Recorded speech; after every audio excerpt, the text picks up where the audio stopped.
Hello students, I am Jadhav PL from Swami Ramananda Bharati Junior College, Tasgaon. We have started topic thermodynamics, and in last lecture we have seen some examples that are based on the Hess law of constant heat summation, that is determination of enthalpy change. Next point is some problems related to the entropy and work done. So in today's lecture we solve some problems that are related to the entropy, work done, maximum work done, and the relation between delta H and delta U. So first problem is that is based on entropy. State whether following reaction is spontaneous or not. Further state whether it is exothermic or endothermic. म्हणजे तुम्हाला इथं काही रिॲक्शनचा delta H आणि delta S दिलेला आहे आणि त्याच्यावरून आपल्याला दिलेली रिॲक्शन ही स्पॉन्टेनियस आहे का नॉन स्पॉन्टेनियस आहे हे सांगायचंय. त्याचबरोबर रिॲक्शन एक्झोथर्मिक आहे का एंडोथर्मिक आहे हे पण सांगायचंय.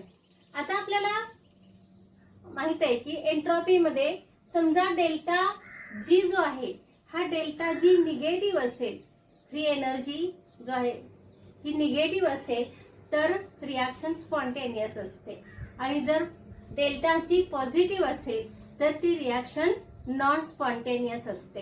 म्हणजे नेहमी हे लक्षात ठेवायचं की डेल्टा जी जर निगेटिव्ह असेल तर रिॲक्शन स्पॉन्टेनियस, डेल्टा जी जर पॉझिटिव्ह असेल तर रिॲक्शन ही नॉन स्पॉन्टेनियस असते. त्याच्या रिव्हर्स मध्ये जर डेल्टा एस पॉझिटिव्ह असेल तर रिॲक्शन स्पॉन्टेनियस असते आणि डेल्टा एस निगेटिव्ह असेल तर रिॲक्शन ही नॉन स्पॉन्टेनियस असते. आता आपल्याला इथं ठरवायचंय की ऍक्च्युली हा प्रॉब्लेम तुम्हाला एमसीक्यू ला आला तर हा सोडवत बसायची गरज नसते. डायरेक्ट याच्यावरून आपल्याला सांगता येतं की 110 हा डेल्टा एच -110 आहे. डेल्टा एच जेव्हा निगेटिव्ह असतो तेव्हा रिॲक्शन एक्झोथर्मिक असते आणि डेल्टा एस जेव्हा पॉझिटिव्ह असतो तेव्हा ती रिॲक्शन काय असते, स्पॉन्टेनियस असते. तसेच इथं डेल्टा एच पॉझिटिव्ह आहे म्हणजेच रिॲक्शन कशी असणार आहे, ही एंडोथर्मिक असणार आहे. आणि डेल्टा एस निगेटिव्ह असेल तर रिॲक्शन ही नॉन स्पॉन्टेनियस असते. पण आपल्याला हे कशावरती आधारित सांगायचंय तर डेल्टा जी च्या व्हॅल्यूवरती आधारित सांगायचंय. त्यामुळे इथं आपण रिलेशन घेतलं delta G is equal to delta H minus T delta S. हे रिलेशन आपल्याला माहित आहे. आता याच्यामध्ये आपण किमती सबस्टिट्यूट केल्या तर डेल्टा जी जो आहे हा किती, delta G is equal to delta H किती -110 kilo joules minus in bracket temperature किती आहे इथं तर ऍट 400 के, म्हणजे टेम्परेचर किती आहे 400 के इंटू डेल्टा एस किती आहे +40. हा जूल्स मध्ये आहे, किलो जूल्स मध्ये करायचं झालं तर काय येणार 40 × 10⁻³ किलो जूल्स पर केल्विन. आता हे केल्विन कॅन्सल होईल म्हणजेच हे किती आलं तर -110 किलो जूल्स मायनस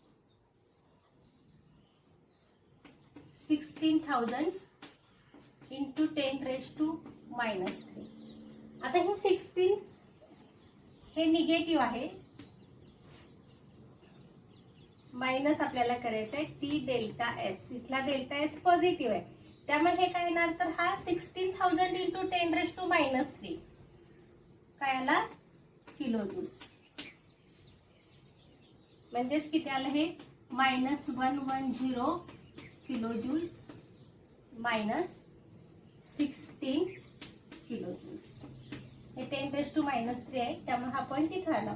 म्हणजे हे टोटल उत्तर किती आलं -126 किलो जूल्स. आता डेल्टा जी इथं किती आला तर हा निगेटिव्ह आला आणि आपल्याला माहिती आहे की जेव्हा डेल्टा जी निगेटिव्ह असतो तेव्हा रिॲक्शन कशी असते, स्पॉन्टेनियस असते. As delta G is negative this reaction is spontaneous. as delta H is negative, this reaction is exothermic. म्हणजे आपल्याला इथं हे दोन्ही पॉइंट आपण सांगितले की रिॲक्शन कशी आहे, स्पॉन्टेनियस आहे, कारण डेल्टा जी काय आला, निगेटिव्ह आला. तसंच डेल्टा एच हा निगेटिव्ह आहे, म्हणून ही रिॲक्शन कशी आहे, एक्झोथर्मिक आहे. आता आपण इथं दुसरा प्रॉब्लेम बघू. आता दुसऱ्या प्रॉब्लेम मध्ये काय दिलंय, तर डेल्टा एच हा +50 किलो ज्यूल्स आहे आणि डेल्टा एस हा -130 ज्यूल्स पर केल्विन आहे. म्हणजेच हा किती येणार, -130 × 10⁻³ kilo joules per kelvin. Temperature किती आहे, 250 K आहे. So delta G is equal to delta H minus T delta S, that is equal to delta H इथं किती आहे, +50 आहे, 50 किलो ज्यूल्स, मायनस टेम्परेचर किती आहे, 250 केल्विन इंटू डेल्टा एस किती आहे, 130 × 10⁻³ किलो ज्यूल्स पर केल्विन. हे केल्विन केल्विन कॅन्सल, म्हणजे हे किती आलं, 50 किलो ज्यूल्स मायनस हे 250 × 130, 250 × 130 किती येईल,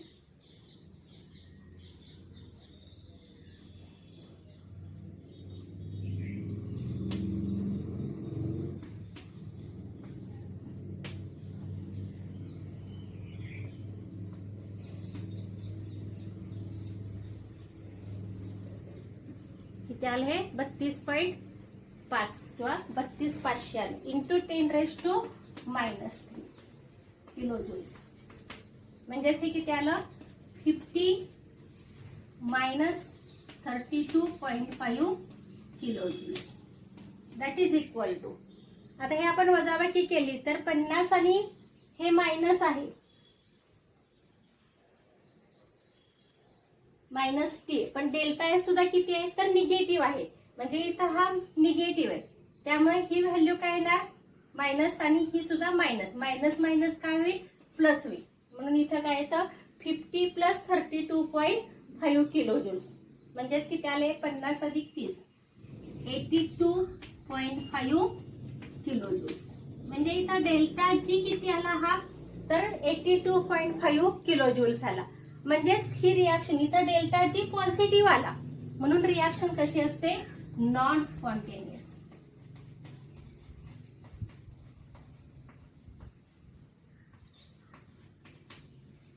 As delta G is positive, reaction is non-spontaneous, and as delta H is positive, reaction is endothermic. म्हणजे रिॲक्शन एंडोथर्मिक आहे आणि नॉन स्पॉन्टेनियस आहे. आता आपण दुसरा प्रॉब्लेम बघू. Next problem is that is based on the PV type work or work done. 3 moles of an ideal gas are expanded isothermally from 15 dm³ to 20 dm³ at a constant external pressure of 1.2 bar. Estimate the amount of work done in dm³ bar and joule. आता जेव्हा आपल्याला work डनचे problem सोडवायचे असतात त्यावेळी आपल्याला काही relations माहित असणं गरजेचं आहे की इथं वर्क डन जे आहे त्याचं युनिट कशामध्ये येतं, एक तर जूल मध्ये येईल किंवा dm³ बार मध्ये येईल किंवा लिटर ॲटमॉस्फिअर मध्ये येईल. आता आपल्याला इथं बघायचंय की 1 जूल बरोबर किती असेल, तर 1 जूल बरोबर 1 किलोग्रॅम मीटर² सेकंड² किंवा 1 पास्कल, प्रेशर जर पास्कल मध्ये दिलं असेल तर 1 pascal is equal to 1 kilogram metre second. 1 dm³ bar जो आहे that is equal to 100 joules. And 1 जेव्हा व्हॉल्यूम जे आहे हे व्हॉल्यूम आपल्याला cm³ मध्ये म्हणजे ml मध्ये दिलं असेल तर dm³ मध्ये किंवा मीटर³ मध्ये पाहिजे असेल त्यावेळी आपल्याला 1 cm³ is equal to 10⁻³ dm³ is equal to 10⁻⁶ m³. आता आपल्याला हा प्रॉब्लेम सोडवायचा आहे, त्यासाठी फॉर्म्युला जो आहे अगोदर आपण गिव्हन लिहू. Given P external is equal to 1.2 बार. त्यानंतर आपल्याला काय दिलंय, P1 दिलेलं आहे, व्हॉल्यूम किती आहे 15 dm3. P2 जो आहे हा किती आहे 20 dm3. आता आपल्याला इथं फॉर्म्युला कायचा, तर W is equal to minus P external into delta P. So that is equal to minus P external into P2 minus P1. आता या व्हॅल्यू आपण इथं सबस्टिट्यूट केल्या, तर मायनस प्रेशर किती आहे 1.2 bar into volume P2 is 20 dm3 minus P1 आहे 15 dm3. So that is equal to minus 1.2 bar into 5 dm3. आता आपण हे सोडवून घेतलं तर हे येतं that is equal to 6 dm3 bar. म्हणजे W किती येणार मायनस 6 dm3 बार. आता आपल्याला हेच जूल्स मध्ये कन्वर्ट करायचंय, तर जूल्स मध्ये कन्वर्ट करताना काय येणार, तर जूल्स मध्ये इथं आपण बघितलं तर 1 dm3 बार बरोबर किती येतो 100 जूल्स येतो. त्यामुळे W is equal to minus 6 into 100 that is equal to minus 600 joules येणार. म्हणजे वर्क डन हे जूल मध्ये किती आलं मायनस 600 जूल्स. म्हणजे तुमचं जे dm3 बार मध्ये आलंय त्याला 100 ने मल्टिप्लाय केलं की उत्तर कशामध्ये येणार आहे जूल्स मध्ये येणार आहे. So next problem is calculate work done during synthesis of NH3 in which volume changes from 8 dm3 to 4 dm3 at constant external pressure of 43 bar. In which direction work energy flows. म्हणजे इथं आपल्याला अमोनियाचं synthesis करत असताना volume change किती आहे, तर initial volume आहे V1 is equal to 8 dm3. V2 जो आहे फायनल व्हॉल्यूम किती आहे 4 dm3. आणि जे प्रेशर आहे P एक्सटर्नल हे आहे 43 बार. आता आपल्याला काय बघायचंय, तर in which direction work energy flows. म्हणजे त्यासाठी आपल्याला माहित पाहिजे की W जो आहे हा W जर पॉझिटिव्ह आला तर work done on the system असतं, आणि जर W हा निगेटिव्ह आला तर work done by the system असतं. म्हणजे जर W हा पॉझिटिव्ह आला तर एनर्जी फ्लोज इनटू सिस्टीम, आणि जर वर्क डन निगेटिव्ह आला तर work energy flows into surrounding. आता इथं आपण सोडवूया हे. W is equal to minus P external into P2 minus P1. So that is equal to minus 43 bar into P2 किती आहे 4 dm3 मायनस P1 आहे 8 dm3. So that is equal to minus 43 bar into minus 4 dm3.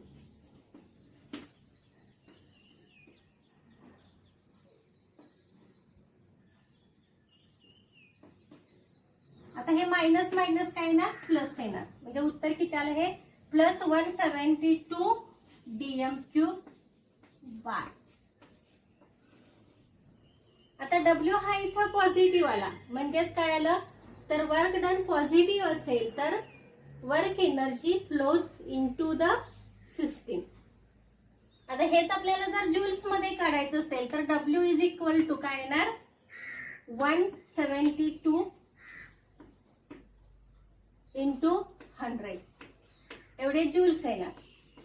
That is equal to 17,200 joules. That is equal to 17.2 kilo joules. जे W हा इथं काय आला positive आला आणि म्हणून काय work is done on the system और work energy flows into the surrounding.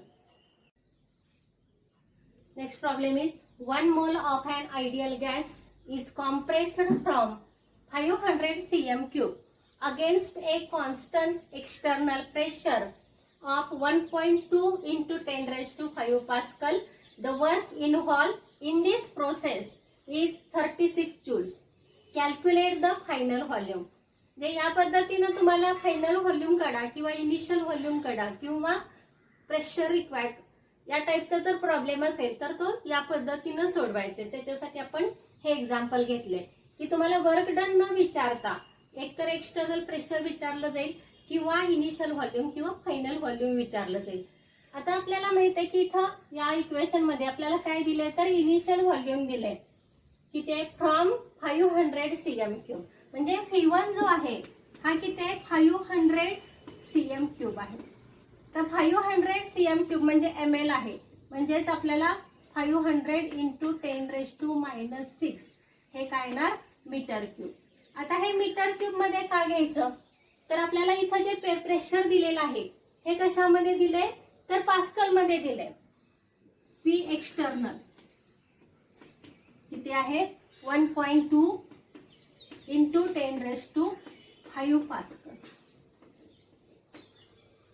आता इथं एक्सटर्नल प्रेशर हे पास्कल मध्ये दिलेलं आहे. व्हॉल्यूम कशामध्ये दिले तर सीएम क्यूब मध्ये दिले. आणि मग आपल्याला एक रिलेशन माहित आहे की जर वर्क डन हे आणि वर्क डन इथं जूल मध्ये दिलंय तर जूलचं कन्व्हर्जन आपण इथं केलं तर pascal 1 joule is equal to 1 pascal metre cube असतं. मग यामध्ये आपल्याला प्रेशर पास्कल मध्ये दिलेलंच आहे वर्क डन जूल मध्ये आहे. फक्त व्हॉल्यूम जे आहे हे सीएम क्यूब मध्ये ते एम क्यूब मध्ये करायचं म्हणजेच काय येणार 1 CM cube is equal to 10 raise to -6 M cube. आता आपण ह्या व्हॅल्यू इथे सबस्टिट्यूट करू. W is equal to minus P external into P2 minus P1. आता W किती आहे 36 जूल्स आहे म्हणजेच किती आहे हा 36 pascals metre cube is equal to minus P external. P external किती आहे 1.2 into 10 raise to 5 pascal into P2 आपल्याला माहित नाही मायनस P1 दिलेले आपल्याला. P1 किती आहे 5 into 10 raise to -6 metre cube. आता आपल्याला इथं फक्त V2 माहित नाही त्यामुळे ही व्हॅल्यू आपण इकडे घेतली तर काय येणार 36 pascal metre cube divided by 1.2 into 10 raise to 5. आता हा मायनस आहे 10 raise to 5 pascals is equal to P2 minus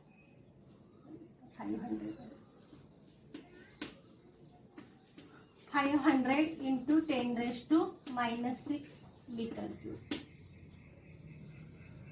आता हे आपण सोडवलं तर हे येणार आहे -13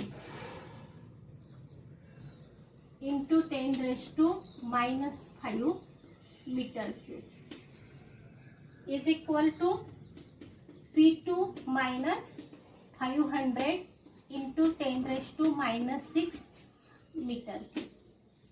आता बघा हे किती आलं 30 इंटू 10 रेज टू -5 आहे पण हे निगेटिव्ह आहे म्हणजे आपल्याला आणि इकडे मात्र 500 इंटू 10 रेज टू -6 आहे म्हणजे हे पण आपल्याला 10 रेज टू -6 करायचं असेल तर हे किती येणार that is equal to -300 into 10 raise to -6 metre cube.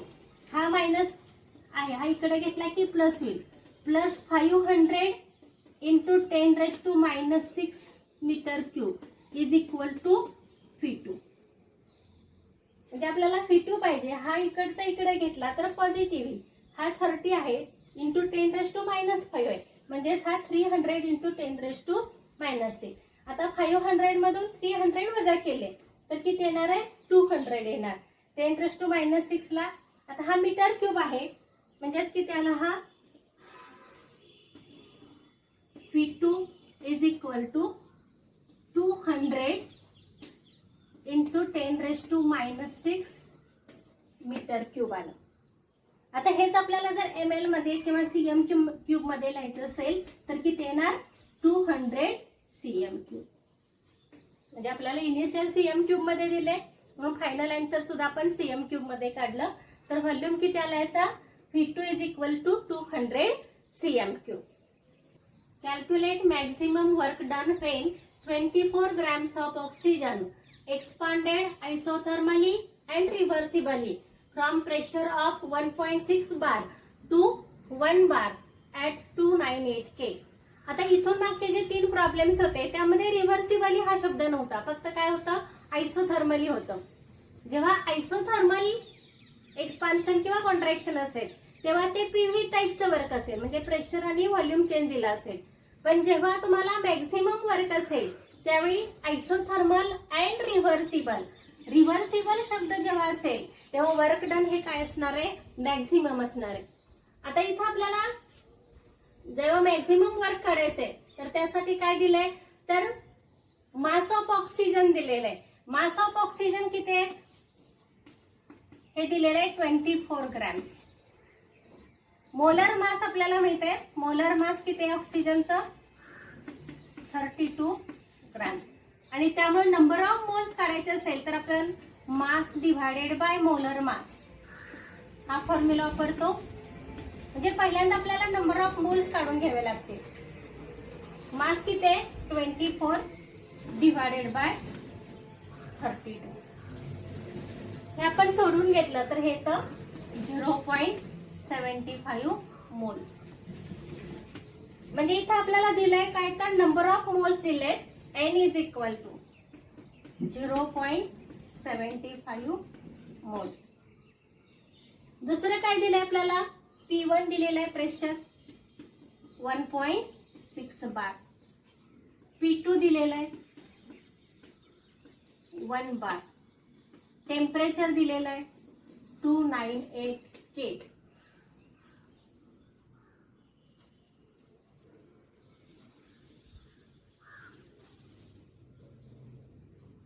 आता आपल्याला इथं R ची जी व्हॅल्यू आहे ही पण दिलेली असते. ही आहे 8.314 जूल्स पर केल्विन पर मोल.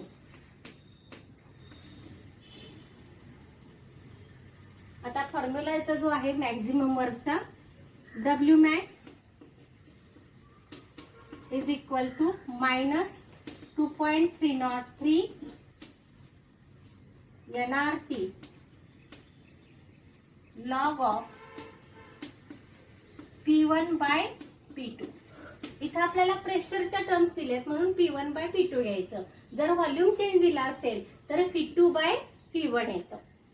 आता ह्या व्हॅल्यू आपण इथं सबस्टिट्यूट केल्या तर -2.303 into 0.75 moles into 8.314 joules per kelvin per mole into 298 K into log of P1 है 1.6 bar divided by 1 bar. So that is equal to -2.303 into, आता इथं हा मोल आहे, मोल इनवर्स कॅन्सल होईल, हा केल्विन इनवर्स आणि केल्विन कॅन्सल होईल. आता इथं आपल्याला काय ना हे बारला इथं बार कॅन्सल, म्हणजे आलं -2.303 into 0.75 into 8.314 into 298 K into log of 1.6. आता इथं नेहमी लक्षात ठेवायचं ही स्टेप आल्यानंतर इथं आपल्याला लॉग ऑफ 1.6 घ्यायचंय. म्हणजे हे अगोदर आहे असंच लिहायचं -2.303 into 0.75 into 8.314 into 298 into log of 1.6 बघायचं आपल्याला. 0 पॉइंट हा 16चा 0 आपण घेतला तर हा 2041 येतो. आणि मग आपण ह्या सगळ्याची काय करायची, हे सगळ्यांच्या लॉगची बेरीज करायची. आणि हे तुम्ही घरी सोडवून बघा, लॉगनी कॅल्क्युलेशन करून बघा. त्याचं फायनल आन्सर येतं -873 जूल्स. डब्ल्यू इथे किती येतो, W is equal to -873 joules. So next problem is 300 m mole of an ideal gas occupies 13.7 dm cube at 300 K. Calculate work done when the gas is expanded until its volume has increased by 2.3 dm cube. इथं आपल्याला यामध्ये 3 problems दिलेत की जो gas आहे हा किती आहे तर 300 m मोल. आता हे मोल्स मध्ये कन्वर्ट करायचं असेल तर याला काय करावं लागेल, 10⁻³ ने मल्टिप्लाय करायचं. त्यानंतर आपल्याला व्हॉल्यूम दिलेला आहे, इनिशियल व्हॉल्यूम हे किती आहे 13.7. म्हणजे P1 जो आहे हा आहे 13.7 dm क्यूब. P2 जो आहे हा डायरेक्ट दिलेला नाही तर काय दिलंय, expanded until its volume has increased by 2.3. म्हणजे 13.7 आहे त्यामध्ये 2.3 ऍड करायचं, तेवढा तो एक्सपांड झाला, वाढला. म्हणजे किती 13.7 अधिक 2.3 हे आलं 16 dm. हे कसं आलं 13.7 plus 2.3 that is equal to 16 dm cube. त्यानंतर आपल्याला टेम्परेचर दिलेलं आहे. टेम्परेचर किती आहे 300 K. नंबर ऑफ मोल्स दिलेले आहे, N is equal to 300 m mole that is equal to 300 into 10⁻³ that is equal to 0.3 मोल. आता इथं आपल्याला इथपर्यंतचा भाग झाल्यानंतर इथं 3 प्रॉब्लेम्स आहेत. पहिला काय तर आयसोथर्मली जर हा एक्सपांड झाला ऍट कॉन्स्टंट प्रेशर ऑफ 0.3 बार. आता इथं फक्त आयसोथर्मली आहे म्हणजेच इथं जे वर्क डन आहे हे कसलं आहे तर पीफी टाईपचं आहे. So W is equal to minus P external into V2 minus P1. आता P external किती आहे, प्रेशर किती आहे तर 0.3 बार इथं दिलेलं आहे, against external pressure 0.3 bar into P2 minus P1. Delta कितीने वाढलाय हा तर 2.3 dm क्यूब. म्हणजेच delta T P2 minus P1 direct आपल्याला दिलेला आहे 2.3 dm क्यूब. आता हे सोडवलं आपण तर किती येणार, that is equal to minus 0.69 bar dm cube. किंवा जर आपल्याला जूल्स मध्ये काढायचं असेल तर -69 जूल्स. म्हणजेच का हे असं कधी आलं तर -0.69 इंटू 100. 1 बार 100 बार डीएम क्यूब म्हणजे 1 बार डीएम क्यूब म्हणजे 100 जूल आहे. म्हणून 0.69 इंटू 100 बरोबर काय येणार 69 जूल्स येणार. म्हणजे इथं पीव्ही टाईप वर्क किती आलं -69 जूल्स आलं. जर एक्सपान्शन हे कसं झालं आयसोथर्मली अँड रिव्हर्सिबल म्हणजेच मॅक्झिमम वर्क. आता मॅक्झिमम वर्कचा फॉर्म्युला आपल्याला माहित आहे, W max is equal to -2.303 NRT log to the base 10 of P2 by P1. मग अशी प्रेशर दिलं होतं म्हणून P1 बाय P2 घेतलं. इथं व्हॉल्यूम चेंज आहे म्हणून P2 by P1. Value substitute केले आपण. Minus 2.303 into 0.3 mole into R आहे 8.314 joules per kelvin per mole into temperature आहे 300 K into log of P2 आहे 16 डिवायडेड बाय P1 आहे 13.7 dm3.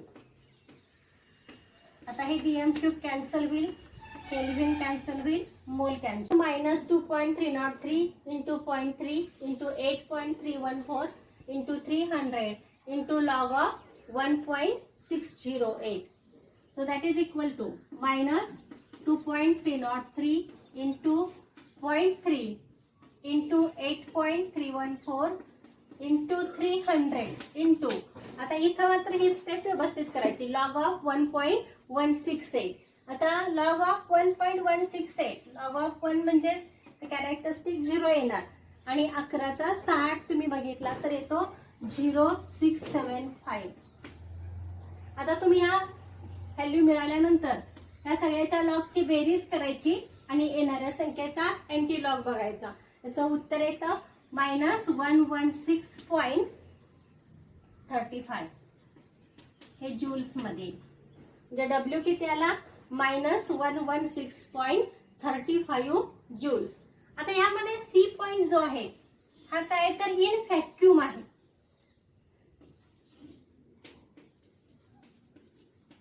आता जर व्हॅक्यूम मध्ये होत असेल रिॲक्शन तर काय होणार आहे इथं, तर आपल्याला माहित आहे W is equal to minus P external into delta V. That is equal to in vacuum external pressure काय असणार आहे 0 असणार आहे इंटू डेल्टा व्ही. म्हणजेच ही जी व्हॅल्यू आहे ही किती येणार 0 येणार. म्हणजेच इन व्हॅक्यूम वर्क डन किती येतं 0 येतं. Next problem is calculate delta U at 298K. जे इथं आपल्याला डेल्टा यू काढायचं आहे. रिॲक्शन दिलेलं आहे C2H4G plus HClG give C2H5ClG and delta H means enthalpy change दिलेला आहे मायनस 72.3 किलो जूल्स. त्याचबरोबर आपल्याला इथं काय काढायचं तर PV वर्क काढायचं आहे. आता बघा इथून मागचे जे आपण प्रॉब्लेम सोडवले हे वर्क डन वरचेच होते, पण तिथे आपल्याला PV टाईप वर्क असेल तर प्रेशर दिलं, व्हॉल्यूम चेंज दिलेलं होतं. पण हे जे प्रॉब्लेम्स आहेत यामध्ये तुम्हाला प्रेशर किंवा व्हॉल्यूम दिलेलं नाहीये, फक्त काय दिलंय डेल्टा H दिलाय आणि आपल्याला रिलेशन माहित आहे की delta H is equal to delta U plus delta NRT आणि delta H is equal to delta U plus P delta V असतं. P डेल्टा V म्हणजे वर्क डन आणि P डेल्टा V च्या ऐवजी बरोबरच काय येतं डेल्टा NRT येतं केमिकल रिॲक्शन साठी. P delta V is equal to delta NRT. म्हणजेच केमिकल रिॲक्शन साठी W बरोबर काय येतो P delta V is equal to minus delta NRT. हे लक्षात ठेवायचं. आता इथं आपल्याला डेल्टा H दिलेला आहे. अगोदर आपण काय काढू डेल्टा NRT काढू. त्यासाठी आपल्याला हे इक्वेशन महत्वाचं आहे.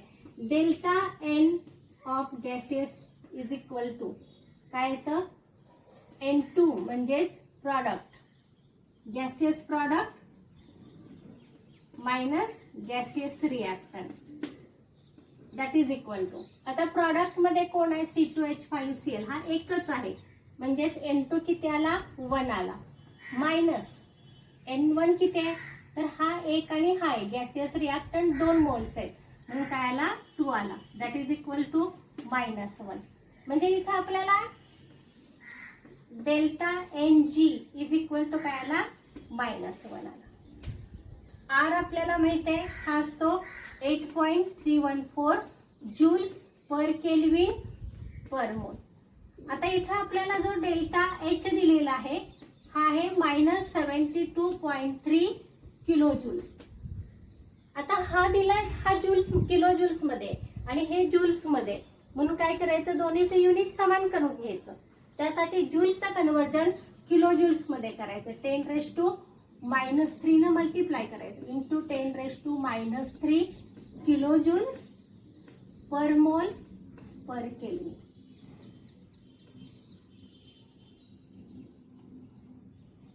आता पहिल्यांदा आपण सोडवून घेऊ हे. डेल्टा NGRT किती येणार, -1 इंटू 8.314 इंटू 10⁻³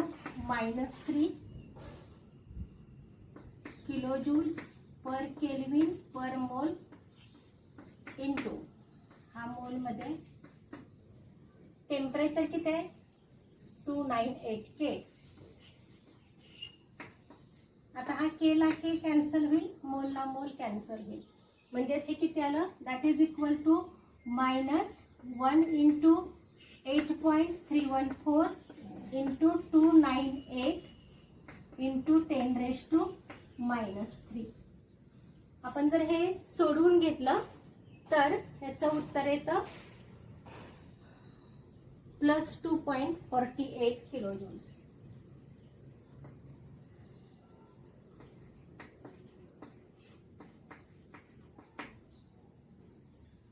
हे जे आहे मायनस आपण सोडवलं इथं, तर डेल्टा NGRT किती आला, मायनस आला, -2.48 किलो जूल्स आला. आता आपण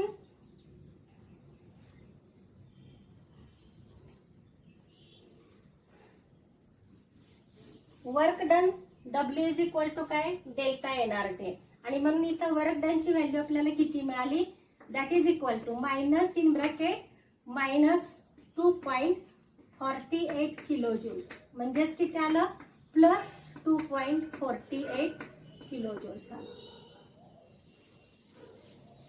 हे झालं आपल्याला PV टाईप वर्क, म्हणजे PV टाईप वर्क किती आलं, 2.48. आता आपण दुसरा जो भाग आहे डेल्टा U काढायचा आपल्याला. Delta H is equal to delta U plus delta NRT, हा फॉर्म्युला आहे.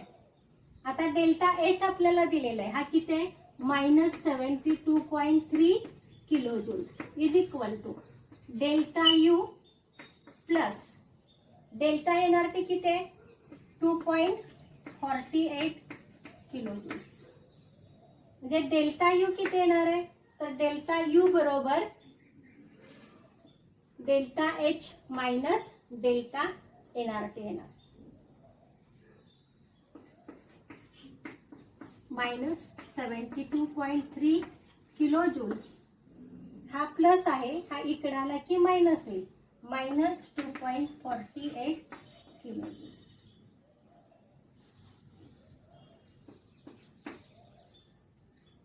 आता याचं उत्तर किती येते बघा,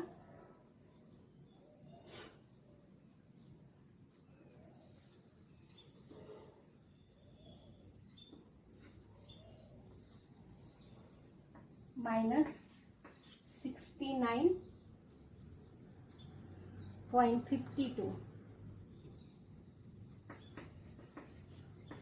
किलो जूल्स. हे जे व्हॅल्यू आहे ही डेल्टा NRT ची व्हॅल्यू आपण इथं घेतली, ही मायनस येते, प्लस -2.48 किलो जूल्स आहे, आणि त्यामुळे हे मायनस घेतलं आपण, हा मायनस आहे, हा इकडे घेतला की प्लस होणार आहे, म्हणून इथं आपण काय केलं, प्लस केलं. पुन्हा एकदा बघा, delta H is equal to delta U plus delta NRT आहे. डेल्टा NRT जो आहे याची व्हॅल्यू मगाशी आपली जी आली आहे ही आहे -2.48 किलो जूल्स, आणि ही व्हॅल्यू आपण इथं लिहिली प्लस -2.48 किलो जूल्स. त्यामुळे डेल्टा U बरोबर काय येणार, ही व्हॅल्यू इकडे गेली, तर delta U is equal to -72.3 kilo joules plus 2.48 kilo joules, बरोबर किती आलं, -69.52 किलो ज्यूल्स आलं. म्हणजे डेल्टा यू एवढा आला आणि वर्क डन जे आहे हे मायनस डेल्टा एनआरटी आहे, त्यामुळे टोटल हे मायनस मायनस काय आलं प्लस आलं, म्हणून वर्क डन येतं plus 2.48 kilo Jules. So next problem is calculate amount of work done A in oxidation of 1 mole of HCl at 200 degrees Celsius according to the reaction 4 HCl gas plus O2G gives twice Cl2G plus twice H2OG. म्हणजे ही reaction दिले ही 4 मोल साठी आहे आणि आपल्याला काय विचारलंय 1 mole of HCl च्या साठी वर्क डन काढायचंय. दुसरी रिॲक्शन इथं दिले decomposition of 1 mole of NO at 300 degree Celsius for reaction twice NOG gives N2G plus O2G. आता पहिल्यांदा आपण हे दुसरा भाग संपवूया. आता डिकम्पोजिशन केलं आपण तर twice NOG gives N2G plus O2G. आता 1 मोल साठी आता ही रिॲक्शन कशासाठी आहे 2 मोल साठी आहे. म्हणजे 2 मोल असेल NO तर 1 मोल काय लागतंय N2 आणि इथं 1 मोल काय होणार ऑक्सिजन होणार. आता हीच रिॲक्शन आपण 1 मोल साठी लिहिली तर काय येणार 1 मोल NO gives half mole nitrogen gas plus half mole oxygen gas. म्हणजे इथं आपण ही 2 मोल साठी ती कन्वर्ट कशासाठी केली 1 मोल साठी केली. तर 1 मोलचं डिकम्पोजिशन झालं तर हाफ मोल नायट्रोजन मिळेल आणि हाफ मोल ऑक्सिजन गॅस मिळेल. आणि त्यामुळे आपला जो फॉर्म्युला आहे work done is equal to काय येतो मायनस डेल्टा NG RT. आता बघा इथं मायनस डेल्टा N किती येणार आहे तर डेल्टा N आपण काढून घेतला तर गॅसेस प्रॉडक्ट किती आहेत हाफ प्लस हाफ आणि गॅसेस रिॲक्टंट किती आहे 1 आहे. आता हे किती आलं 1 मायनस 1 म्हणजे किती आलं 0 आलं. म्हणजे इथं डेल्टा N जो आहे हा किती आहे 0 आहे इंटू R समजा 8.314 असेल Jules per kelvin per mole into temperature 300 आहे डिग्री सेल्सिअस मध्ये, त्यामध्ये आपण 273 ऍड केलं तर 573 केल्विन. आता इथं आपण कुठल्याही संख्येला 0 ने मल्टिप्लाय केलं तर 0च येणार आहे उत्तर, त्यामुळे इथं वर्क डन किती येणार 0 येणार. म्हणजे ह्या रिॲक्शन मध्ये change in number of moles 0 आहे आणि म्हणून वर्क डन काय येणार आहे 0 येणार आहे. आता आपण दुसरा प्रॉब्लेम बघू.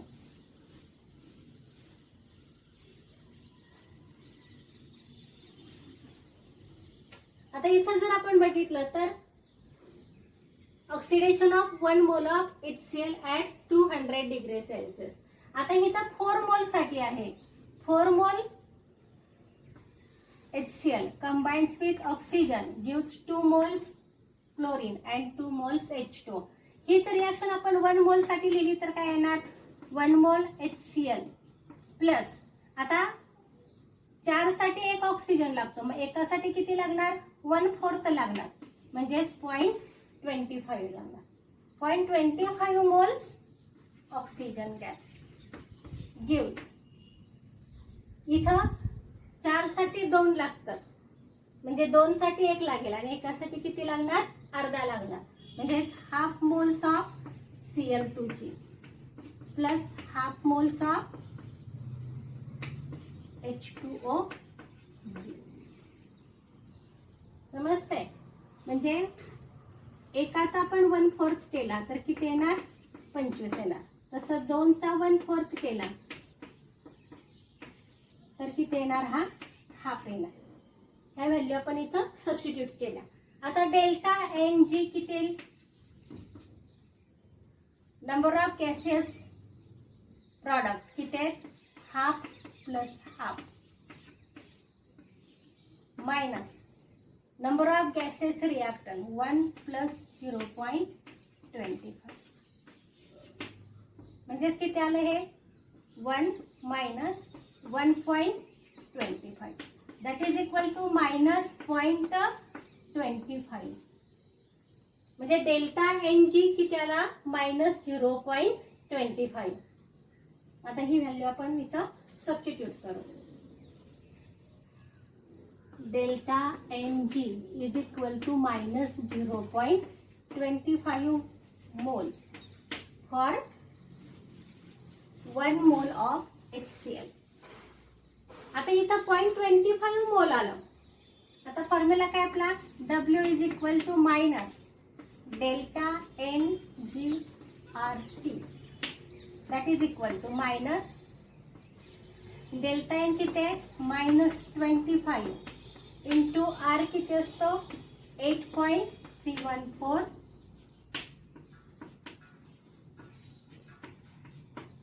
Joules per kelvin per mole into temperature किती आहे? तर 200 डिग्री सेल्सिअस आहे. तर 273 ऍड केला तर 473 K. That is equal to minus minus plus येणार आहे. Plus 0.25 into 8.314 into 473 K. आता हे सगळं आपण सोडून घेतलं लॉगनी तर आपलं उत्तर येते इथं 983.13 जूल्स. म्हणजे इथं वर्क डन किती येतं? प्लस 983.13 जूल्स आलं. तर अशा पद्धतीनं आपण delta H is equal to delta U plus delta NRT याच्यावरचे प्रॉब्लेम्स कसे सोडवायचे आणि थर्मोडायनामिक्स वरती जे प्रत्येक टाईपचे जे प्रॉब्लेम्स आहेत त्या प्रत्येक टाईपचे आपण 2-2 प्रॉब्लेम्स घेतलेत. जनरली प्रॉब्लेम्स सोडवताना मी एक्झरसाइज मधले सोडवून दिलेत आणि तुम्हाला होमवर्क साठी देत असताना सॉल्व्ड प्रॉब्लेम्स दिलेले आहेत. म्हणजे पुस्तकात जे सोडवून दिलेत ते तुम्ही लिहून काढायचे. तुम्हाला जे एक्झरसाइज दिले त्यामध्ये देत असताना मी MCQ दिलेला आहे तो पण तुम्ही सोडवायचा आहे. आणि यावेळी पण ऑनलाईन टेस्ट होणार नाही. त्यामुळे जे प्रॉब्लेम सोडवून दिलेले आहेत नोट्समध्ये आणि जे तुम्हाला सोडवायला सांगितलेले आहेत म्हणजे नोट्स मधले पण लिहून काढायचे प्लस तुम्हाला जे सोडवायला सांगितलेले आहेत ते पण पुस्तकातले बघून सोडवायचे.